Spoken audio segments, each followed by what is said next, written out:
আমাদের অনন্য স্টোরি সকল প্রকার পার্ট গল্প দেখতে আমাদের চ্যানেলটি সাবস্ক্রাইব করে পাশে থাকা বেল আইকনটিতে ক্লিক করে অল নোটিফিকেশন অন করে দিন। ভেজা চুল বেঁধেছো কেন? বাইরে চুল খোলা রেখে বের হলে বড় মামি রাগ করতেন। বড় মামি কি তোমার শরৎ ভাইয়ের মা? জি। আর কি করলে রাগ করতেন মামি? সোহা উৎসুক হয়ে জানতে চাইল। বাইরে থেকে শিশির আর অনুর গলার আওয়াজ পাওয়া গেল, তাই আলতা চুপ হয়ে গেছে। সোহার সাজ আগেই হয়েছে, সে এবার শুধু চুলগুলো একটু স্ট্রেটনার দিয়ে সোজা করে নিল। তার চুল আগে থেকে রিবন্ডিং করা থাকায় খুব একটা সময় নিল না হালকা টাচ আপে। কিন্তু সে দেখল আলতা বিস্ময়ে তাকিয়ে আছে মেশিনটার দিকে। তুমি সোজা করবে? না আপু। আলতার কোকড়া চুল আগেই খুলে ড্রায়ার দিয়ে শুকিয়েছিল সোহা, কিন্তু এবার মনে হলো বাচ্চা মেয়েটা বেশ চমকেছে জিনিসটা দেখে। তাই হঠাৎই সে অনুকে ডেকে বলল, ভেতরে আয়। শিশির রেগে বাইরে থেকেই বলল, ইস, একটু অপেক্ষা করো 10 মিনিট আর। অনু ভেতরে ঢুকতেই সে তাকে চিরুনি ধরিয়ে দিয়ে বলল, হেল্প করো, তার চুল স্ট্রেট করব। অনু কয়েক পল গম্ভীর হয়ে আলতাকে দেখে বলল, মিষ্টি মেয়েটাকে ভূত না বানিয়ে ছাড়বি না তুই। আলতা বোধহয় কথাটা শুনে ঘাবড়ে গিয়েছিল। আজকে দোকানে যাইতে হইব না আব্বা, আমরা শিউলির খালা শ্বশুর বাড়ি যামু। জয়তুন খুব ইনিয়ে বিনিয়েই বলল শরৎকে। সে সকালে মা আর চাচির হদিশ না পেয়ে বুঝতে পেরেছিল কোনো লুকানো ব্যাপার আছে, কিন্তু সেই ব্যাপার যে এত দ্রুতই খোলাসা হবে তা বোঝেনি। সে নাস্তা শেষে দোকানের জন্য বের হবে ভাবছিল, কিন্তু তখনই তার মা এসে ঘরে ঢুকে একথা বলল।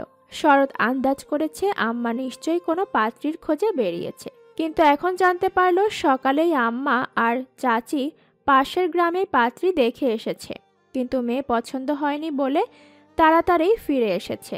আর আসার পথে শিউলির ফোন পেয়েছে, সেও এক পাত্রী পছন্দ করেছে, মাকে জানালো। তারই খালা শাশুড়ির দেবরের মেয়ে, দেখতে যেমন সুন্দরী, পড়াশোনায়ও ভালো। আর সবচেয়ে বড় কথা, মেয়েটা নাকি নিজেই বলেছে শরৎকে তার পছন্দ। মায়ের চাপাচাপিতে ভ্রু কুঞ্চিত করে কিছু সময় বসে থেকে সে উঠে পড়ল। তার পক্ষে এখন বিয়ে করা সম্ভব নয়, এটাই শেষ কথা। রেগে গেল জয়তুন ছেলের কথা শুনে, কিন্তু ছেলে সেদিকে পাত্তা না দিয়ে বেরিয়ে গেল। মন কাননে এখনই আর ফুল ফুটবে না, আগেই জেনেছে শরৎ। তার আরও সময় চাই স্বার্থপর মানুষটাকে মন থেকে মুছে ফেলতে। কয়েকদিন আগেই দেখা হয়েছিল তার অলির সাথে। বাজারের মোড়ে বাস থেকে নেমে অটো ধরেছিল। অকস্মাৎ চোখের সামনে তাকে দেখে থমকে গিয়েছিল শরৎ কিছু সময়ের জন্য। ফর্সা মেয়েটা আগের চেয়ে কালো হয়েছে, মায়াবী চোখ দুটোই বিষণ্ণতা আর নিম্নাংশে তাকাতেই দেখতে পেয়েছিল মেয়েটির সর্বোচ্চ সুখের সময়ে আছে এখন। ফোলা পেটে প্রকাশ পাচ্ছিল তার অনাগত সন্তানের সংবাদ। অলি যদি সুখী হয়ে থাকে তাতে শরৎ অসুখী নয়, শুধু তার দুঃখ হয় মেয়েটাকে সে আজীবন নিজের পাশে চেয়েছে, অথচ সে আজীবনের জন্য অন্য কারো হয়ে গেছে। আলতার চুল খুব ঘন আর অতিরিক্ত কোকড়া হওয়ায় 10 মিনিটে খুব একটা সোজা করা গেল না। এটা অবশ্য আলতায় যেন হাঁপ ছেড়ে বাঁচল। যেভাবে দুজন মিলে তার চুলের পেছনে পড়েছিল তাতে মনে হচ্ছিল যে কোনো মুহূর্তেই মাথাটা আলাদা করে দিবে তার। অবশেষে তিনজনেই ঘর ছেড়ে বের হলো। শিশির তখন বাইরে বাগানের পাশে ছায়ায় দাঁড়িয়ে বিরক্তি নিয়ে ফোন স্ক্রল করছিল। একসাথে আলতাদের বের হতে দেখে ভ্রু কুঁচকে কয়েক সেকেন্ড তাকিয়ে বলল, রং ঢং শেষ হয়েছে? এমনে কও কে মামা, তোমার কি নায়িকা পছন্দ হয় নাই? মুখ বাঁকিয়ে বলল অনু। আলতার খুব লজ্জা করছিল শিশিরের সামনে এসে। অনুর মুখের কথা শুনে তার মন খারাপ হয়ে গেছে, সাথে সাথে সে সোহা আর শিশিরের দিকেও তাকাচ্ছে। শিশির নিশ্চয়ই এখন সোহাকে দেখে খুব খুশি হয়েছে সেজেছে বলে। সত্যি শিশির গভীর মনোযোগ দিয়ে তাকিয়ে দেখছিল সামনের দিকে। আলতার পাশেই সোহা, তার পাশেই অনু। আলতার মনে হলো শিশির বুঝি সোহাকেই দেখছে। এ মুহূর্তে তার আর একটুও ভালো লাগছে না এখানে থাকতে, কিন্তু উপায় নেই ফিরে যাওয়ার। অনু তাড়া দিয়ে সে গাড়িতে ওঠে ড্রাইভিং সিটে বসল। শিশিরও গিয়ে অনুর পাশে বসতে চাইলে অনু ইশারা করলো পেছনে গিয়ে বসতে। ততক্ষণে সোহা পেছনে বসে পড়েছে। আলতার হঠাৎ কান্না পেয়ে গেল কেন, কিন্তু না, এখানে কিছুতেই কান্না করা যাবে না। শিশির অনুর কথা না শুনে বলল। এই তুই চুপ থাক, গাড়িতে মন দে। বলেই শিশির পেছনের দিকে আরেক দরজা খুলে আলতাকে বলল। ওঠ। আলতা কিছু না বলে উঠে বসলো। শিশিরও সামনে বসলো। গাড়ি চলছে আহসান মঞ্জিলের উদ্দেশ্যে। শিশির হঠাৎ গাড়ির সামনের ছোট্ট আয়নাটা একটু কাত করে দিল। আলতা খেয়াল করেছে তা, আর তার মনে হলো আয়নাটা বুঝি সোহাকে দেখার জন্যই অমন করে দিল শিশির ভাই। প্রায় 1 ঘন্টা পর যখন তারা এসে পৌঁছলো, তখন আগে থেকেই 2 বন্ধু উপস্থিত ছিল। তারা টিকিটও কেটে রেখেছে, শুধু বন্ধুদের আসার অপেক্ষায়। সবাই গাড়ি থেকে নামতেই শিশির আলতার কাছে এসে বলল। জানিস এই মহলটার নাম কি? আলতা মাথা নেড়ে জবাব দিল। না। পুরোনো আমলের নবাবদের বাড়ি আহসান মঞ্জিল। এখন অবশ্য এটা বাংলাদেশের জাতীয় জাদুঘরের একটা শাখা। আলতার সামনে তাকিয়ে দেখল বিশাল প্রাসাদটি। আহসান মঞ্জিল নামটা সে অনেকবার শুনেছে এবং সাধারণ জ্ঞান বইয়ের হয়তো পড়েছিল, কিন্তু কখনো এমন ঐতিহাসিক কোনো প্রাসাদ দেখার সুযোগ হবে ভাবতে পারেনি। শুক্রবার বলেই হয়তো আজ খুব ভিড়, তবে এখানে বেশিরভাগই কলেজ ভার্সিটি পড়ুয়া মনে হচ্ছে। আলতাকে দাঁড়িয়ে থাকতে দেখে শিশির বলল। চল, ওরা ভেতরে ঢুকে গেছে। টিকিট দেখিয়ে শিশির আলতাও ভেতরে ঢুকলো। চারপাশে সবুজ মাঠ আর সামনে বিশাল প্রাসাদ। দেখতে ভালো লাগছে, আর শিশিরের পায়ে পা মিলিয়ে চলাটাও। বন্ধুরা সব আগেই সামনের মহলে ঢুকে গেছে। আলতাকে নিয়ে শিশিরও আগাচ্ছে সামনে। আজ কমলা রোদ চকচকে আর বড্ড তেজি। রোদ থেকে বাঁচতেই আলতা মাথায় তার লাল ওড়নাটা ঘোমটা টেনেছিল।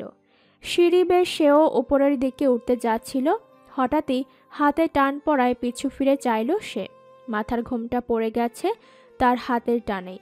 রোদের আলোয় পিটপিট করে চাইল প্রথমে হাতের দিকে, তারপরই হাতটা ধরে রাখা মানুষটির দিকে। উজ্জ্বল শ্যামবর্ণা যুবকটির চোখ মুখ সূর্যকিরণে স্বর্ণরঙা লাগছে যেন। কিশোরী মন চোখের সামনে প্রিয় মানুষটাকে এরূপ দেখে হয়তো বিভ্রমে এক মুহূর্ত থমকে গেল। শরতের আকাশে ভেসে আসা শুভ্র মেঘের মতো হালকা অথচ কোমল হয়ে ছুঁয়ে দিতে চাইল আবেশে। গাল ভর্তি সদ্য বেড়ে ওঠা খোঁচা দাড়ি আর রৌদ্র তেজে ছোট হয়ে আসা চোখের দৃষ্টিতে নিজের মরণ যেন দেখতে পাচ্ছিল আলতা। শিশির এদিকে যাব না বলেই আলতাকে টেনে চলে গেল গ্যালারি সাইডে। দ্বিতীয় প্রাসাদের পেছন দিকে চিকন বাঁকানো লোহার সিঁড়িটা দেখিয়ে শিশির বলল। ছবি তুলবি? চল উপরে উঠে দাঁড়া, আমি তুলে দিচ্ছি। আলতা দেখলো সিঁড়িটা খুব চিকন, ওপরের অংশে একটুখানি জায়গা। সিঁড়িটা 1 তলার সমান উঁচু, কিন্তু তার ভয় লাগছে, সে উঠবে না। শিশির শুনল না, বলল। চল, আমি হাত ধরে নিয়ে যাই। শিশির খেয়াল করে দেখলো আশেপাশে কাউকে দেখা যায় কিনা। বন্ধুরা তো ভেতরে চলে গেছে আগেই। আশেপাশে দেখতেই চোখে পড়ল কাপল, আর তারা বিভিন্ন পোজে নিজেদের সেলফি তুলছিল। আলতাকে একটু অপেক্ষা কর বলেই সে জুটির দিকে ছুটে গিয়ে অনুরোধ করলো একটা ছবি তুলে দেওয়ার জন্য। ছেলেটি রাজি হতেই শিশির আলতার হাত ধরে নিয়ে সিঁড়ি বেয়ে উপরে উঠল। আলতাকে সামনে দাঁড় করাতেই শিশির পেছনের দিকে দাঁড়িয়ে ছেলেটিকে ইশারা করলো ক্লিক করতে। খুব একটা বাতাস নেই, তপ্ত প্রকৃতি, তবুও একটু উঁচুতে হওয়ায় যেন হালকা বাতাস এসে লাগছিল গায়ে।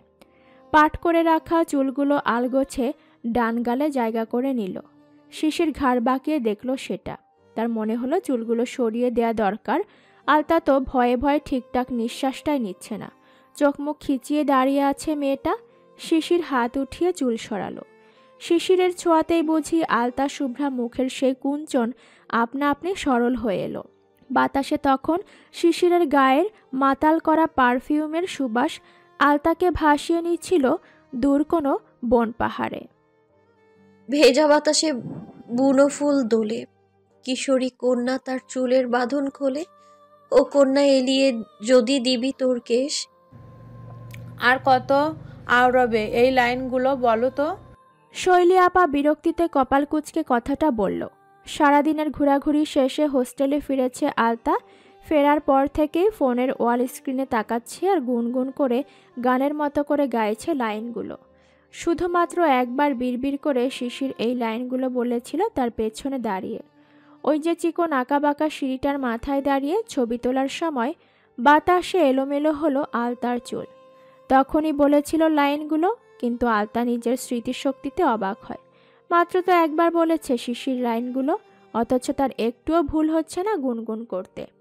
প্রতিটা শব্দ সে ঠিকঠাক মনে করতে পারছে। আজ শিশির তাকে আরও একটা কথা শুনিয়েছে। শহুরে হাওয়া গায়ে লাগাতে চাইলে গায়ে আগুন ধরিয়ে দিব। সুন্দর চুলগুলোকে একদম সেমাই বানিয়ে ছেড়েছে। তোর মুখ ছিল না, তুই বারণ করতে পারিসনি? কথাগুলো রেগে নয়, কেমন যেন চিবিয়ে চিবিয়ে বলছিল শিশির ভাই। মনে হচ্ছিল চুলগুলো আলতার নয়, তার নিজেরই বুঝি সোজা করে ফেলেছে। এই কথাগুলো শোনার পর থেকেই আলতা ফরফর করে উড়ছে প্রজাপতির মতো। শৈলী আপা দু চার কথা শুনিয়েই আবার বললেন, বয়সটা অল্প, এখন চোখের উপর রঙিন চশমা লেগেছে। যা দেখবে তাই ভালো লাগবে, যা শুনবে তাই আবেগময় মনে হবে। তাই বলে ভুলে গেলে চলবে না নিজেকে প্রতিষ্ঠিত করার কথা। শিশিরকে তুমি খুব পছন্দ করো, আবার শিশুরও তোমার প্রতি আসক্ত, তা তোমাদের আচরণে স্পষ্ট। কিন্তু এতে করে ভুলে চলবে না তুমি শহরে বিশেষ কোনো উদ্দেশ্য নিয়ে এসেছো। কি ঠিক বলছি না? আলতা মাথা নাড়ল। হ্যাঁ, সে বিশেষ উদ্দেশ্য নিয়েই এসেছে। মায়ের কাছ থেকে দূরে থাকা, যেন মা তার নতুন জীবনসঙ্গীকে সহজে মন থেকে মেনে নিতে পারে। মন দিয়ে পড়াশোনা করে নিজের জন্য কিছু করা, যেন বাবা মা কিংবা অন্য কারোর ওপর তাকে নির্ভরশীল না হতে হয়। আরও একটা উদ্দেশ্য আছে তার, আর তা হলো নিজের জন্য একটা বাসস্থানের ব্যবস্থা করা, যা করার জন্য হলেও তাকে শিক্ষিত হয়ে স্বাবলম্বী হতে হবে। ছোট মনেই তার অনেক ভাবনা। বাবার একটা নিজস্ব পরিবার আছে, সংসার আছে। সে চাইলেও সহজে সে সংসারে ঢুকে তাদের একজন হতে পারবে না। আর মায়ের কাছে থাকলে মা নিজের জন্য একটা ঘর, একটা সঙ্গী মানসিকভাবে মানতে পারবে না। তাই ঘুরে ফিরে তাকে সারা জীবন এই দুইজন, মানে তার আপন বলতে দুজন মানুষ, কখনোই তাকে পাশে রাখতে পারবেন না। না চাইতেও সে ওই দুইজনের সংসারে বাড়তি ঝামেলার মতো এক বস্তু। সত্যি আলতা আজকাল শিশিরকে ভাবতে গিয়ে বেশি বিভোর থাকে, যার ফলে তার পড়াশোনায়ও ঢিলেমি চলছে। শৈলী আপা গম্ভীর স্বভাবের হলেও তিনি শুরু থেকেই আলতাকে খুব সাপোর্ট করে আসছে। আলতা কৃতজ্ঞতার দৃষ্টিতে একবার তাকালো শৈলীর দিকে। নিজের লক্ষ্যে দৃঢ় থাকার জন্য হলেও তাকে শৈলী আপার কথাগুলো মাথায় রাখতে হবে। সে রাতে আর শিশিরকে নিয়ে ভাবনা নয়, বইয়ের পাতায় নিজেকে ডুবিয়ে রাখলো আলতা। রাতের ঘুমটাও তার ঠিকঠাক ধরা দিল না চোখে। শরৎ দোকানে বসে একটা বই পড়ছিল। দুপুরের দিকে কাস্টমার খুব একটা আসে না বললেই চলে। নতুন কর্মচারী ছেলেটি ভীষণ লক্ষ্মী স্বভাবের। শরৎ আজকাল প্রায় অন্যমনস্ক হয়ে বইয়ে ডুবে থাকে দোকানে বসেই। কখনো কখনো তো কাস্টমার এসে তাকে ডাকলেও সে শুনতে পায় না যেন। কিন্তু এতে ক্রেতা বিরক্ত হওয়া বা ফিরে যাওয়ার সুযোগ পায় না। ছেলেটি নিজেই সামলে নেয় সব। আজ শরৎ দুপুরে বাড়ি যায়নি ইচ্ছে করেই। মা সারাদিন জোরাজুরিতে লেগে থাকবে মেয়ে দেখতে যাবে বলে। শরৎ কিছুতেই এখন বিয়ে নিয়ে ভাবতে চাচ্ছে না। বিয়ে সে করবে, কিন্তু মন থেকে আরেকটু ফিকে হয়ে যাক অলির সাথে স্মৃতিগুলো। তারপর এখন সে যাকেই বিয়ে করুক পরিপূর্ণ সুখী করতে পারবে না। সময়ে অসময়ে অলির সাথের সময়গুলো মনে উকি দেয়, আর তখনই সে নিজেকে বেসামাল পায়। এক নারীর সামনে অন্য নারীকে নিয়ে তার দুর্বলতা সে প্রকাশ করতে চায় না। তার চেয়ে বরং আরেকটু ফিকে হোক অলির ভাবনা, যখন সে অনায়াসে অতীতকে মনে করেও নিজেকে সামলে রাখতে পারবে, তখনই বিয়ের কথা ভাববে। বইয়ে মুখ গুজে আবারও বুঁদ হয়ে থাকার চেষ্টা করল শরৎ। অমনি তার ফোন বাজলো। নাম্বারটা সেভ করেছিল সে কাল ভোরেই, তাই সোহা নামটা দেখে কপাল কুঁচকালো। মেয়েটার সমস্যা তো কালই সে দূর করেছিল, আজ আবার কেন কল দিচ্ছে? বিরক্ত হলেও তা প্রকাশ না করে হ্যালো বলল শরৎ। ফোনের ওপারে সোহা হাসি মুখে সালাম দিল। শরৎ জবাব দিতেই সোহা আবার বলল, আপনাকে অসংখ্য অসংখ্য ধন্যবাদ ভাইয়া। স্বাগত। দুপাশেই এবার নীরবতা। সোহা ভেবেছিল লোকটা আরও কিছু বলবে, কিন্তু না, সৌজন্যতা রক্ষার বাইরে কথাই বলছে না। আরও কিছু সেকেন্ড অপেক্ষা করে সোহা বলল, অনু খুব সরি করেছে আপনাকে। সোহা কথাটা বলতে শিশির কটমট চোখে তাকালো সোহার দিকে। অনু তো ঠাস করে একটা চড়ই মেরে দিল তার বাহুতে। সোহা বন্ধুদের এসবে পাত্তা না দিয়ে শরতের উদ্দেশ্যে আবার বলল, আবার কখনো ঢাকা আসলে বেড়াতে আসবেন আমাদের বাসায়। শরৎ বিরক্তি ধরে রেখেই হালকা হাসি মুখ করে বলল, আচ্ছা। আবার চুপ রইল দুজনেই। তবে শরৎ বলতে চাইল, আর কিছু কি বলার আছে? না থাকলে কল কাটো। কিন্তু মুখে সে কথা বলতে পারল না। এদিকে শিশির ইশারা করলো কল কাটার জন্য, কিন্তু সোহা কিছুতেই তার কথা শুনতে চাইল না। ওপাশ থেকে শরৎই বলে বসল, ভালো থেকো। মন খারাপ হয়ে গেল সোহার, কিন্তু সে কথা কি আর প্রকাশ করা যায়? সেও কল কেটে দিল। ফোন রাখতেই অনু দুম করে কিল দিয়ে বসলো সোহার পিঠে। ওই হারামি, আমি কখন সরি বললাম ওই শরৎচন্দ্র রে? আমারও তো ঠেকা পড়ে না ওই বলটারে সরি বলতে। এ কথার পরও শিশিরও একটা ঠোকা মেরে বসলো অনুর মাথায়। সেও বলল, তোর মতিগতি আমার ঠিক লাগে না অনু। তুই আমার ভাইয়ের প্রেমে পড়িসনি তো আবার? এ কথা শুনে অনু মুখ বাঁকালো। ইস, তোর আবুল মার্কা ভাইয়ের প্রেমে পড়তে আমার বইই গেছে। পরশু রাতে শরৎকে ফোন করেছিল, এই বলতে শিশির তাদের সাথে কথা বলছে না। কিন্তু সে কথার আর সুযোগ হয়নি তার। তবে পরের দিন সকালে শরৎ যখন নাস্তার জন্য বসেছিল, তখন আবার সোহা ফোন করেছিল। তখনই সে শিশিরের রাগের কথা জানায়, আর অনুর পক্ষ থেকেও পুনরায় সরি বলে সে। তখন শরৎ জানায় সে শিশিরকে বলবে যেন রেগে না থাকে। এ কথার পরই শিশিরের সাথে শরতের কথা হয়। শিশির বান্ধবীদের ক্ষমা করে দেয় এবং সেই ঘটনাকে কেন্দ্র করেই অনু ঘুরতে যাওয়ার বায়না করে। মনোমালিন্য দূর হয়েছে, তাই যেন সেলিব্রেট করা। কিন্তু সে কথা আবার আলতা আর বাকি দুই ছেলে বন্ধুর অজানা। পড়াশোনা আর টিউশনিতে ব্যস্ত হয়ে শিশিরের দেখা কম মিলতে থাকলো। বন্ধুরা আর আলতাও খুব মিস করতে লাগলো শিশিরকে। অথচ ছেলেটা হঠাৎ করে কেমন ডুব মেরে গেল। আলতাও পড়ায় মনোযোগী হলো, সেই সাথে নিয়ম করে মা আর বাবার খোঁজ রাখলো। নকশি আজকাল আর ছটফটায় না আলতার জন্য, তবে মনকে পুরোপুরি শক্তও করতে পারেনি। জহির নিজের সাধ্যমতো নকশিকে আগলে নিয়েছে, এমনকি প্রতিটা ক্ষণ আলতাকে নিয়ে যতটা সম্ভব নিশ্চিন্ত রাখার চেষ্টা করে নকশিকে। নকশিও বোঝে মানুষটা তাকে ভালোবেসে তার কন্যাকেও আপন করে নিয়েছে খুব, আর এ কারণে তার অপরাধবোধ হয় খুব। যে মানুষটা হরদম তার ভালো ভেবে তার সন্তানকে আপন করে নিতে চায়, সেই মানুষটাকে সে তার প্রাপ্য আজও বুঝিয়ে দিতে পারছে না বলে। অথচ লোকটা ধর্মমতে এখন অনেকটা পাওনাদার তার কাছে। দেনমোহরের পাই টু পাই তাকে কবুল বলা রাত্রিতেই বুঝিয়ে দিয়েছিল। কিন্তু নকশি কি করবে? তার মন যে দৈহিক মানসিক দুই দিক থেকেই বিমুখ হয়ে গেছে। মনের ঘরে যে আগল টেনেছিল অনেক বছর আগে, সে আগল ভাঙতে যে আরও সময় লাগবে। হয়তো এতটাও সময় লাগতো না, কিন্তু কয়েকদিন ধরে জহিরের এক চাচাতো বোন হঠাৎ করেই নকশিকে খুঁচিয়ে যাচ্ছে আলতার বিয়ে নিয়ে। সেই থেকে নকশির মনে হচ্ছে মেয়েটা বড় হয়ে গেছে, দেখতে দেখতে কলেজও পাশ করে যাবে। এরপর আর অপেক্ষা করা যাবে না, মেয়ে বিয়ে দিতে হবে। আর এ বয়সে এসে সে নতুন বউয়ের মতো সংসার করতে পারবে না। হতে পারে পারিপার্শ্বিক পরিস্থিতিই তাকে এতটা হীনমন্য করে তুলছে নিজের জীবন নিয়ে। কিন্তু আলতা খুব করে চায় তার মায়ের জীবনটা আর 10টা নারীর মতো সাংসারিক হোক। সেই সংসারে তার নিজস্ব স্থান অবস্থান হয়তো নড়বড়ে থাকবে, তবুও চায়। মা তো চাইলেই পারত তার ছোট্ট বয়সে নিজেকে অন্য কারো করে নিতে। শুধুমাত্র তার কথা ভেবেই একাকিত্বকে আপন করেছিল। মেয়ে হিসেবে তাই তারও চাওয়া মায়ের জীবনটা এখন সাধারণ রমণীর মতো হোক। সময়ের আবর্তনে তাই হতে শুরু করেছিল, কিন্তু সময় কোথাও না কোথাও আবারও পথ রোধ করতে চাইল।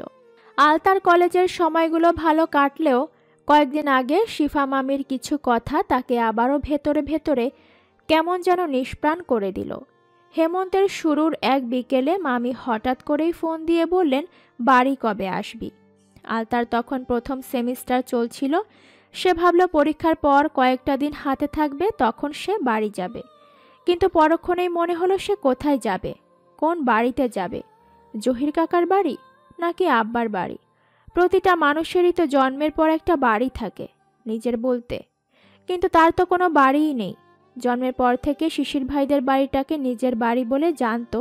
এরপর জানলো সেটা তাদের বাড়ি নয়, তার বাবা আছেন। তখন ভাবলো সেটা তাদের বাড়ি। কিন্তু যেদিন সে প্রথম আব্বার সাথে সেই বাড়ি গেল, তার ধারণা বদলে গেল সেদিনই। কারণ সে বাড়িতে একটা সৎ মা আছে, 2টা ভাই আছে, আর সেই বাড়িটা তাদেরই। যে বাড়িতে নিজের মা নেই সে বাড়ি তার নয়। এরপর মায়ের বলতে একটা বাড়ি হলো, কিন্তু সে বাড়িতে তার বাবা নেই, আছে মায়ের বর, তার জহির কাকা। জহির কাকার বাড়ি কখনোই তার বাড়ি নেই। এই কথাগুলো ভাবতে গিয়েই কলিজা ফাটা আর্তনাদ বুকের ভেতরটা ভেঙে চৌচির করে দিচ্ছিল। বারংবার মনে হয়েছে সে এতিমের চেয়েও অসহায়। এতিমের তো বাবা মা কেউ থাকে না, তাই তারা নিঃস্ব। অথচ তার সব থেকেও সে নিঃস্ব। শুধু মনে হয়েছে মাকে কেন জোর করে বিয়ে করলে দিত। সে যদি এমন জোরাজোরি না করত, মাকে বাধ্য না করত, তবে আজ মা তার থাকতো, শুধু তার একার। মামিকে সেদিন খুব ইচ্ছে করছিল বলতে, মামি আমার অন্তরটা চিরে গেছে, ভেতরে খুব যন্ত্রণা, আমার মাকে বলো না আমার কাছে আসতে, আমায় বুকে জড়িয়ে ধরতে, আমি একা একা থাকতে পারি না। কিন্তু বলা হলো না সে কথা, কারণ এই যন্ত্রণার মাঝেই মামি তাকে আরও একটা কথা বলেছিল। আলতা, তোর মায়ের যদি আরও একজন বাচ্চা হয় তুই কি খুশি হবি না? তোর আরও একটা ভাই বোন এলে কি তুই খুশি হবি না রে মা? না চাইতেও আলতার চূর্ণ হৃদয় রক্তক্ষরণ সেদিন ঝর্ণা বেয়ে নেমে আসা নদীর স্রোতের মতো বয়েছিল। মায়ের জন্য খুশি হতে গিয়েও কেন জানি খুশি হতে পারেনি সেদিন আলতা। মামিকে মুখে বলেছিল, খুব খুব খুশি হব মামি, আমি তো চাই আমার আরো কয়েকটা ভাই বোন হোক, কত ভালো হবে এতে। আমি তাদের জন্য ঢাকা থেকে কত কি কিনে আনবো। শিফা এ কথা শুনে কিছুটা সময় চুপ থেকে বলেছিল, তোর এই খুশি হওয়ার সুযোগ এসে গেছে নকশি পোয়াতি, কিন্তু শিফা থেমে যেতেই আলতা নিজের কান্না লুকিয়ে প্রশ্ন করে, কিন্তু কি মামি? নকশি বাচ্চাটাকে রাখতে চাচ্ছে না, নিজের ক্ষতি করার জন্য উঠে পড়ে লেগেছে রে সে। তার ধারণা তুই কষ্ট পাচ্ছিস তার বিয়ের জন্য, তুই দূর হয়ে গেছিস সে বিয়ে করেছে বলে। এখন এই সন্তান হলে তুই আর কখনোই তার কাছে আসবি না। মামির কথা শুনে আলতার মন বলছিল, সত্যি মামি, আমি দূর হয়ে গিয়েছি আম্মার কাছ থেকে, আরও হয়ে যাব হয়তো। কিন্তু মুখে বলল, আম্মারে বোঝাও মামি, এমন কিচ্ছু হবে না, আমি কথা বলবো আম্মার সাথে, বোঝাবো আমি। এসব উল্টাপাল্টা কথা কেন ভাবে? আমি সত্যি খুব খুশি হব মামি, তুমি আম্মার কাছে যেও, বুঝিয়ে এসো যেন নিজের ক্ষতি না করি কিছুতেই। শিফা জানালো নকশি তাদের বাড়িতেই আছে। সে প্রেগনেন্ট জানার পর থেকেই কেমন আজব আচরণ করছিল, তাই জহির খুব ভয় পেয়েছে। নকশিকে বাড়িতে একা রাখতেও খুব ভয় হয় তার, তাই আহসানের সাথে কথা বলেই এ বাড়ি পাঠিয়েছে। আলতা সেদিন ফোন রেখেই কান্নায় ভেঙে পড়ে খুব। মনে মনে নিজেকে সরিয়ে নিয়ে যায় জাগতিক সকল ভাবনার বাইরে। ওপরওয়ালার কাছে শুধু প্রার্থনা করে তাকে যেন একা বেঁচে থাকার একটু শক্তি দেন। মন তার এত কেন স্বার্থপর হয়ে উঠছে সে জানে না। তার একটা ভাই বোন এলে কি এমন ক্ষতি হয়ে যাবে তার? তার তো খুশি হওয়ার কথা, কিন্তু তার খুশি লাগেনি। মনটা শুধু বলেছিল এ দুনিয়ায় সে আরও একা হয়ে যাবে, একদম একা। এ দুনিয়ার কোনো সম্পর্ক তার আপন রইবে না আর। হেমন্ত পেরিয়ে প্রকৃতি এখন কুয়াশায় মুড়িয়ে নিচ্ছে নিজেকে। শীত এসেছে, সেই সাথে এসেছে ঘাসের ডগায় মুক্ত রূপে শিশির বিন্দু। গাছের পাতারা সেই কবে থেকেই ঝরছে বাতাসের সাথে, নিয়ে আসছে হিমালয়ে হাড় কাঁপানো শীত। গায়ের চামড়া 70 পেরোনো বুড়ির মতোই কুচকে যেন রুক্ষতায় খসখসে হয়ে গেছে।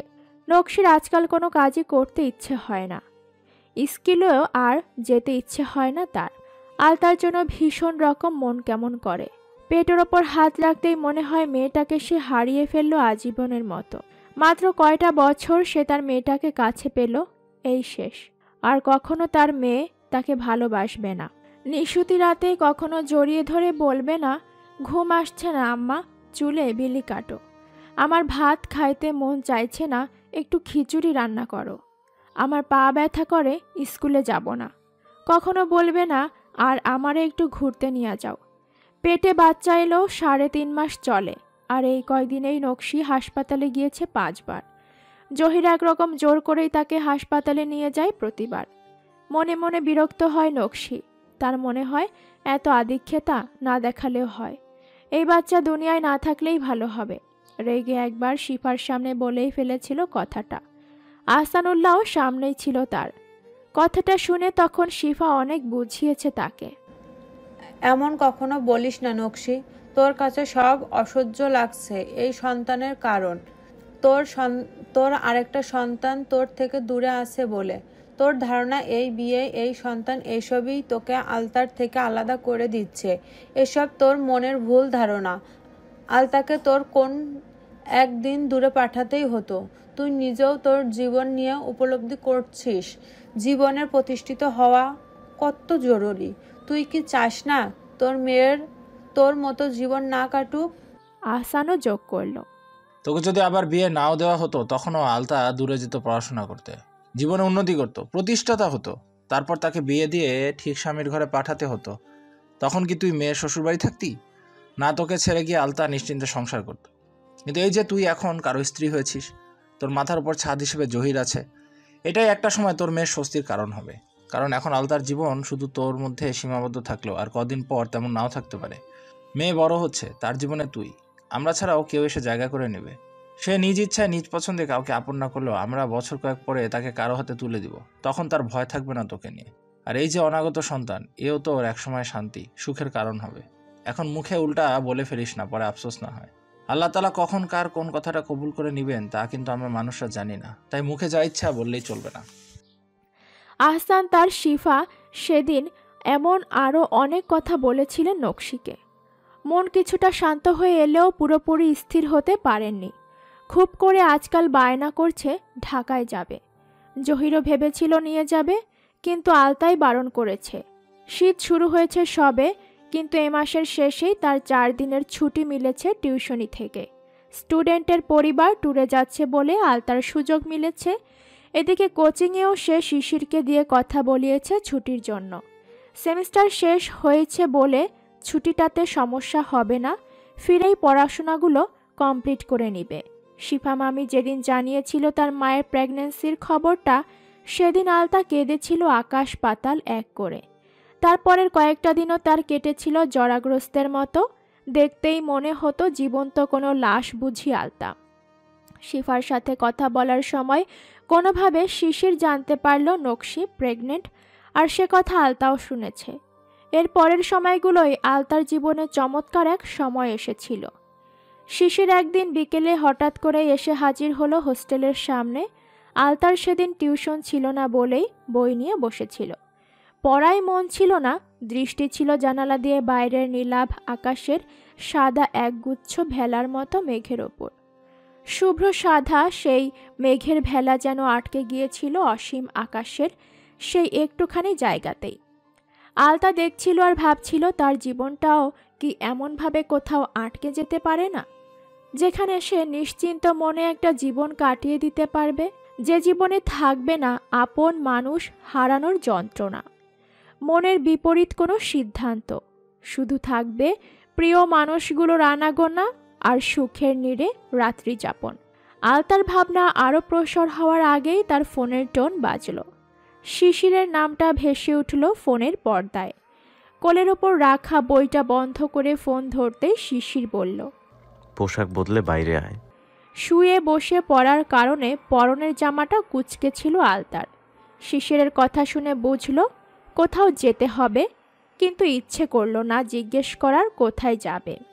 আলতা জামা বদলে তুলে রাখা জামাগুলো থেকে একটি ভালো সুতি জামা পরে নিল। চুলগুলো বেনি করে একপাশে নিল, আর বাইরে হালকা শীত শীত লাগে বলেই পাতলা শাল চাদরটা লম্বা ভাঁজে হাতে ফেলে রাখল। শিশিরের সাথে বের হলে তাকে কখনো 1 টাকার খরচও করতে হয় না বলে পার্স ব্যাগটা সে সাথে নিল না, তবে মোবাইলটা নিতে হলো। গেট পেরিয়ে বের হতেই দেখা গেল রাস্তার কিনারায় অস্থিরভাবে পায়চারি করছে শিশির। হাঁটার সময় তার বাঁ হাতটা বারবার ঘাড়ের পেছনে নিয়ে ঘষছে। হঠাৎ দেখলে মনে হবে ছেলেটার বুঝি ঘাড়ে ব্যথা হয়েছে। আলতা বোঝে শিশির ভাই যখন কোনো বিষয়ে চিন্তিত থাকে তখন এমন করে। আবার রেগে গেলেও তার হাতটা ঘাড়ে চলে যায়। আলতা রাস্তা পেরিয়ে ওপাশে যাওয়া ধরতেই শিশির ইশারা করলো তাকে দাঁড়াতে। শিশির এলো রাস্তা পার হয়ে। তারপরে সে সিএনজি নিল ধানমন্ডি লেকে যাওয়ার উদ্দেশ্যে। দুপুরের পরের সময়টা এই শীত আগমনীর সময়ও কেমন ঝিমিয়ে পড়া মনে হলো আলতার। সে সিএনজিতে বসেই অনুভব করল আজ শিশির ভাই অপ্রস্তুত অবস্থায় আছে। কিছু কি হয়েছে বাড়িতে, অথবা শিশির ভাইয়ের সাথেই? আলতা ভাবতে থাকে আরও অনেক কিছু, কিন্তু মুখ ফুটে একটা শব্দ উচ্চারণ করে না। সিএনজি যখন গন্তব্যে পৌঁছলো তখন আলতার ফোনটা বেজে উঠল মৃদু স্বরে। রিং ভলিউম কম থাকায় আলতা নিজেই খেয়াল করতে পারেনি প্রথমে। সিএনজির ভাড়া শিশির মিটিয়ে আলতাকে বলল, ফোন ধর। সে ফোন তুলল। শৈলী আপা কল দিয়েছে। তিনি রুমে ফিরে আলতাকে না পেয়ে জানতে চাইলেন কোথায় সে। শিশিরের সাথে এসেছে শুনে আর কোনো প্রশ্ন করলেন না। আলতাকে নিয়ে শিশির লেকের পাড়ে হাঁটতে থাকলো। হাঁটার এক পর্যায়ে সুন্দর সবুজ ঘাস দেখে বলল, বসি এখানে। আলতা অবাক হলো। শিশির ভাই তাকে জিজ্ঞেস করছে এখানে বসবে কিনা। বিস্ময় ভেতরে হা হয়ে গেল আলতার মুখ। আচ্ছা। হোস্টেলে কিংবা ঢাকার রাস্তায় যেমন শীতের আমেজ টের পাওয়া যায় না, এখানে তেমন লাগলো না আলতার। বিকেল এখনো গড়ায়নি, অথচ এখনই বাতাসে সে হিম টের পাচ্ছে। শীতল এক স্পর্শ বাতাসের সাথে এসে গায়ে লাগলো তার। সে আনমনেই ভাবতে লাগলো এখানে আসার কারণ কি হতে পারে। কোনো দুঃসংবাদ আছে কি? ভয় লাগলো এবার একটু একটু, কিন্তু তার ভয়কে হাওয়ায় উড়িয়ে দিয়ে শিশির বলল, ফুপু আম্মাকে মিস করিস না আলতা? আলতা পাশ ফিরে তাকালো শিশিরের দিকে।